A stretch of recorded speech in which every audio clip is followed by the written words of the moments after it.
Hello students, आज शुरू करने वाले हैं डीएलएड चतुर्थ सेमेस्टर गणित। और कल हम आपको जो है माध्य के बारे में बताए थे और आज हम जो है आपको माध्य का बताएंगे।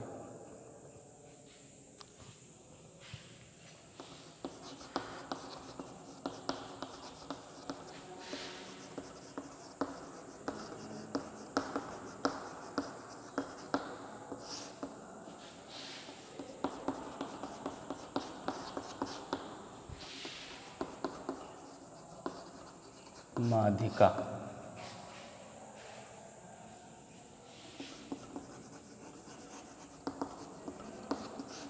माध्यिका मीडियन। तो माध्यिका सबसे पहले जानेंगे क्या होती है। यदि आंकड़ों को आरोही अथवा अवरोही क्रम में व्यवस्थित कर दिया जाए तो मध्य में आने वाला पद माध्यिका कहलाता है।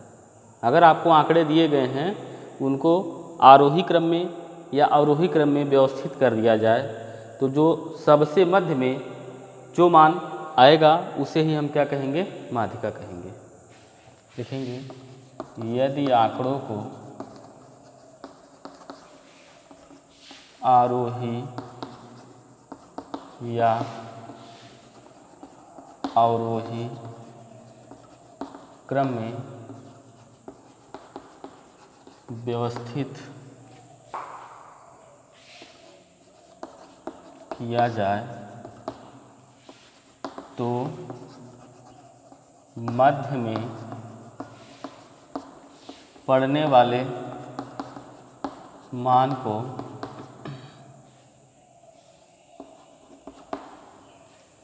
माध्यिका कहते हैं।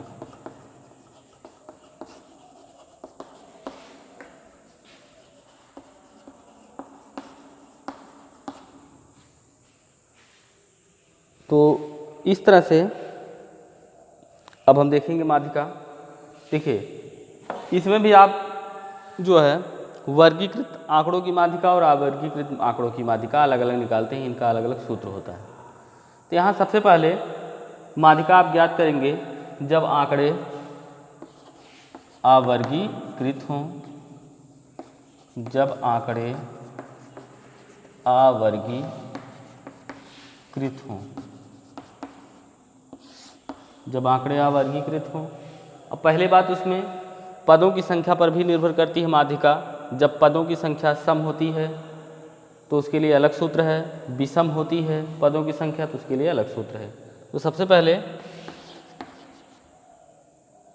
जब आंकड़े या जब पदों की संख्या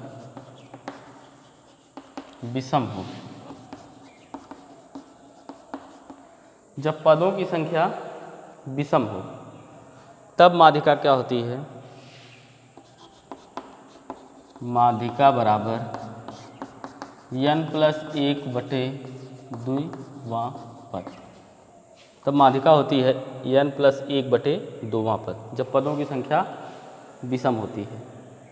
ठीक है। तो यहाँ अब इस पर हम एक क्वेश्चन को सॉल्व करते हैं। तो जैसे मान लीजिए आपको दिया है, कुछ आंकड़े दिए गए हैं 148,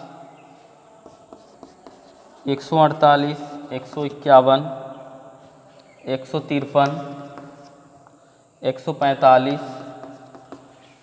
143, 152, 155, 163 और 169।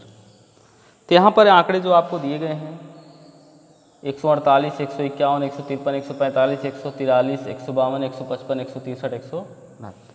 तो सबसे पहले हम इनको जो है आरोही क्रम में या अवरोही क्रम में लिखेंगे। तो हम इनको आरोही क्रम में लिख लेते हैं।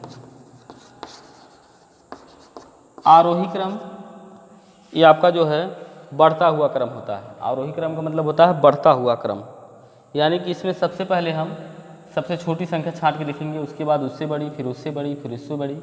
इस तरह से हम जो है आरोही क्रम में लिखते हैं। और अवरोही क्रम में क्या होता है, अवरोही क्रम में सबसे पहले सबसे बड़ी संख्या लिखते हैं, उसके बाद उससे छोटी, फिर उससे छोटी, लास्ट में सबसे छोटी संख्या लिखते हैं। तो आइए लिखते हैं हम इसको आरोही क्रम में। तो यहाँ सबसे छोटी संख्या इसमें हम देख रहे हैं 143 है। 143 के बाद 145 है, उसके बाद 148 है, 145 के बाद 148, अब उसके बाद हम देख रहे हैं 151 है, 151 के बाद हम देख रहे हैं 152 है, 152 के बाद 153 है, 153 के बाद 155 है, उसके बाद 163 है, फिर 169। इस तरह से अब ये हो गया आरोही क्रम में। तो अब सूत्र लगाएंगे माध्यिका बराबर n प्लस 1/2 पद। यहाँ पदों की संख्या कितनी है सबसे पहले गिनेंगे हम, सम है या विषम। गिन लीजिए 1 2 3 4 5 6 7 8 9। यहाँ पदों की संख्या आपकी विषम है, जैसे कि हम इस पर आपको एग्जाम्पल बता रहे हैं। तो यहाँ पर जो है n का मान क्या है, n का मान आपका एक बार फिर से गिन लीजिए 1 2 3 4 5 6 7 8 9। n का मान 9 प्लस, देखिए n प्लस 1/2 पद है, n के जगह पे टोटल पदों की संख्या हम लिखेंगे 9 प्लस 1/2 पद। 9 प्लस 1 करेंगे 10, 10/2 पद। 10/2 का मतलब हो जाएगा 10 में 2 से भाग करेंगे हो जाएगा 5, 5वां पद। अब इसमें 5वां पद क्या है गिनिए, 1 2 3 4 5, 152। यहाँ हम देख रहे हैं 5वां पद जो है 152 है, तो यहाँ माध्यिका हो जाएगी माध्यिका बराबर 152। चाहे आप शुरुआत से गिनिए 5वां पद और या लास्ट से आप गिन सकते हैं 5वां पद। देखिए इधर से भी 5वां पद यही होगा, 1 2 3 4 5, इधर से भी 5वां पद 152 है, शुरुआत से भी 5वां पद 152 है। तो इस तरह से माध्यिका आएगी 152। तो चलिए अब अगला देखते हैं, जब पदों की संख्या सम हो।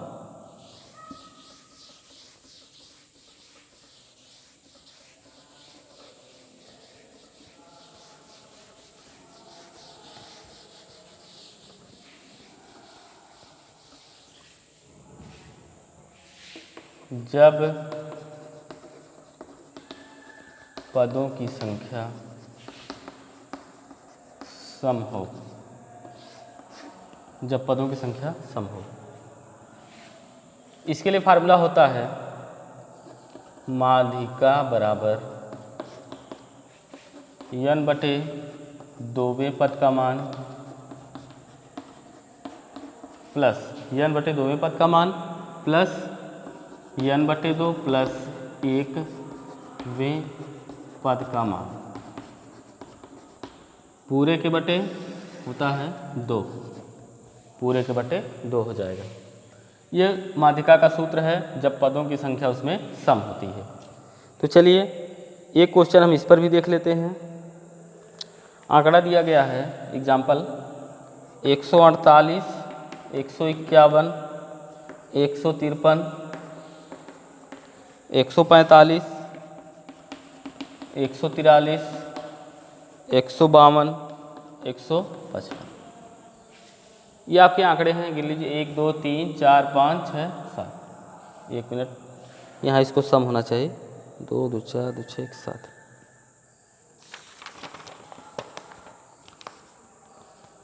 चलिए एक और आंकड़ा ले लीजिए इसमें 155 के बाद जो है एक और बढ़ा लीजिए, क्योंकि यहाँ आपको सम पे बताना है हमको। तो 155 के बाद जो है 157 ले लीजिए। चलिए 1 2 3 4 5 6 7 8। अब यहाँ पदों की संख्या आपकी सम हो गई। तो चलिए अब इसको हम आरोही क्रम में लिखेंगे। आरोही क्रम में सबसे छोटी संख्या इसमें कौन सी है, 143।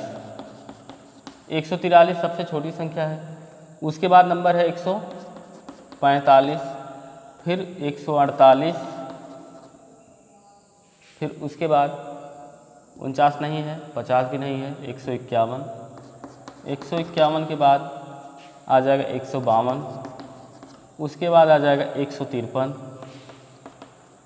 उसके बाद 154 नहीं है इसमें उसके बाद आ जाएगा 155, उसके बाद 156 नहीं है इसमें, 157, देख लीजिए अब 1 2 3 4 5 6 7 8। अब ये आपका जो है आरोही क्रम हो गया। तो अब लिखेंगे माध्यिका बराबर n बटे 2वें पद का मान। n का मान यहाँ कितना है, यहाँ n बराबर है 8, यहाँ n बराबर 8 है। ये पदों की संख्या है, पदों की संख्या यहाँ n बराबर 8 है। तो 8 बटे 2वें पद का मान प्लस 8 बटे 2 प्लस 1वें पद का मान, उसके बाद 2 से भाग करना है। 8 बटे 2वें पद का मान हो जाएगा 2 एकम 2 2 चौके 8, 4वें पद का मान प्लस 2 चौके 8, 4 1 5, ये 5वें पद का मान बटे 2। इसमें 4वां पद 5वां पद गिनिए कौन सा है, 1 2 3 4, 151 चौथा पद है, उसके बाद 152 5वां पद है। दोनों को जोड़ करके 2 से भाग करना है। 151 प्लस 152 बटे 2, जोड़िए इसमें 2 1 3, 5 5 10 के शून्य हासिल 1 1 1 2 1 3, 303 बटे 2 हो जाएगा। अब यहाँ जो है हम 2 से भाग कर देंगे, 2 एकम 2, 2 पच्चे 10, फिर 2 एकम 2 बचेगा 1, फिर 2 पच्चे 10, 151.5 आएगा। यही आपकी इसकी माध्यिका हो जाएगी।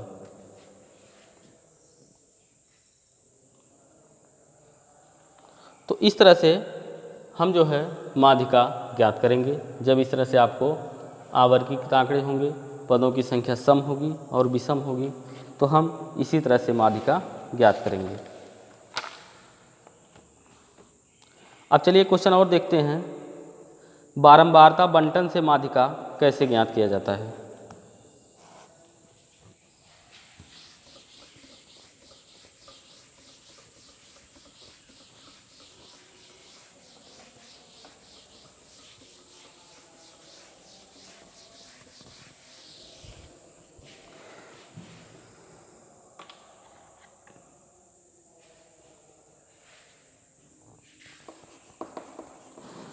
बारंबारता बंटन से माध्यिका ज्ञात करना।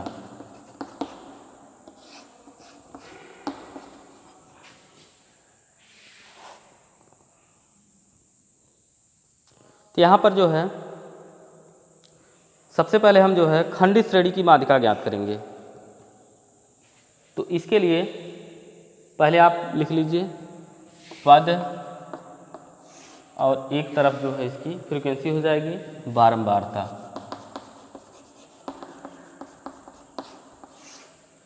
ध्यान देंगे खंडित श्रेणी की है। अब यहाँ पर पद वाले कॉलम में पद को लिख लीजिए।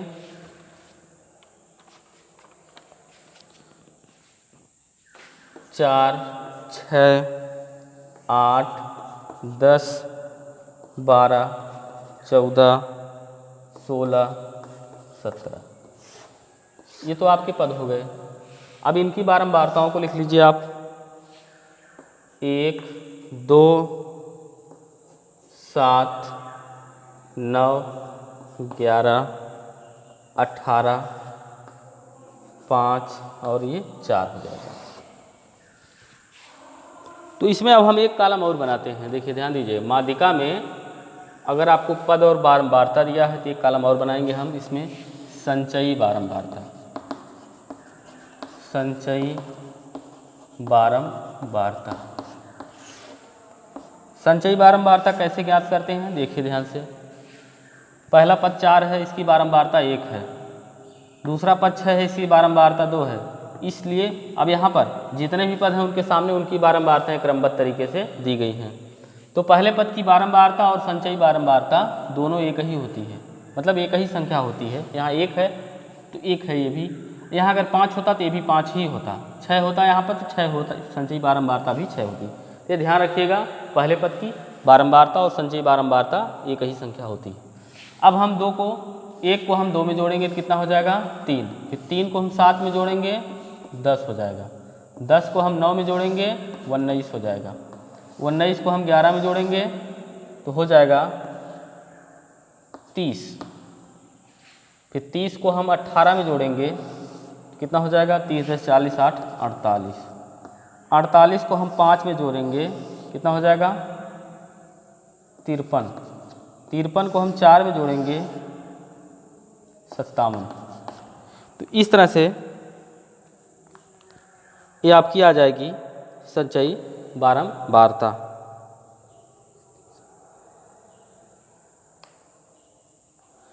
ठीक है, एक बार फिर से इसको चेक कर लीजिए। पहले पद की बारंबारता संचयी बारंबारता 1 है, 1 में 2 जोड़ेंगे 3 हो जाएगा, 3 में 7 जोड़ेंगे 10 हो जाएगा, 10 में 9 जोड़ेंगे 19 हो जाएगा, 19 में 11 जोड़ेंगे 30 हो जाएगा। ठीक है, फिर उसके बाद 30 में हम 18 जोड़ेंगे तो 30 और 18 30 10 40 60 48 हो जाएगा, 48 में हम 5 को जोड़ेंगे तो 48 5 53 हो जाएगा, फिर 53 में हम 4 को जोड़ेंगे 53 4 57 हो जाएगा। तो अब ये आपका हो गया टोटल 57। यहाँ बारंबारताओं का योगफल यानी n बराबर क्या हो जाएगा, इन सबको हम जोड़ेंगे तो हमको यही मिलेगा 57 मिलेगा, क्योंकि उन्हीं को हम जोड़ रहे हैं। यहाँ पर जो हम संचयी बारंबारता निकाल रहे हैं इसको हम प्लस करते जा रहे हैं। 1 में 2 को हम प्लस किए 3 आ गया, 3 में हम 7 को प्लस करेंगे, 3 में 7 को प्लस करेंगे 10 आ जाएगा, फिर 10 में हम 9 को प्लस करेंगे तो 19 हो जाएगा, 19 में हम 11 को प्लस करेंगे तो उसके बाद 30 मिल जाएगा, 30 में हम 18 को प्लस करेंगे 48 मिल जाएगा, फिर 48 में हम 5 को प्लस करेंगे 53 हो जाएगा, 53 में 4 को प्लस करेंगे तो हो जाएगा 57। यही चीज़ आपको ध्यान देना है, संचयी बारंबारता हम कैसे निकालते हैं, इसी में लोग भटक जाते हैं। तो अब यहाँ पर संचयी बारंबारता निकल गई। अब यहाँ हम देख रहे हैं बारंबारता का जो मान सीरियल वाइज दिया गया है आपको, इनको जब हम ऐड करेंगे, इनको जोड़ेंगे तो टोटल मान n का 57 आ जाएगा। अब यहाँ पर 57 आपकी क्या है, विषम है। यहाँ n बराबर 57 क्या है, n बराबर 57 जो कि विषम है। विषम है तो हम विषम वाला फार्मूला यूज करेंगे। ठीक है, तो विषम जब पद होता है तो माध्यिका बराबर होता है n प्लस 1/2वां पद। n का मान 57 प्लस 1/2, 57 प्लस 1 58/2 हो जाएगा, 2 दूनी 4 दूनवा 18 29वां। अब यहाँ ध्यान देंगे 29वां पद की संचयी बारंबारता में आएगा, 29 की संचयी बारंबारता के अंतर्गत आ जाएगा। यहाँ आपका 19 है, इसमें 29 नहीं आएगा, 30 है तो 30 में 29 आ जाएगा। अब इसके सामने वाला पद आप देख रहे हैं क्या है 12, यही जो है इसकी माध्यिका हो जाएगी। अब लिखेंगे यहाँ क्योंकि 29 30 संचयी बारंबारता के अंतर्गत आएगा, अतः 30 संचयी बारंबारता के सामने वाला पद 30 संचयी बारंबारता के सामने वाला पद 12 होगा, यानी ये 12 जो है इसकी माध्यिका हो जाएगी। माध्यिका बराबर 12। तो बस इस तरह से हम आगे क्वेश्चन को सॉल्व करेंगे और बाकी क्वेश्चन अब हम कल इसको सॉल्व करेंगे।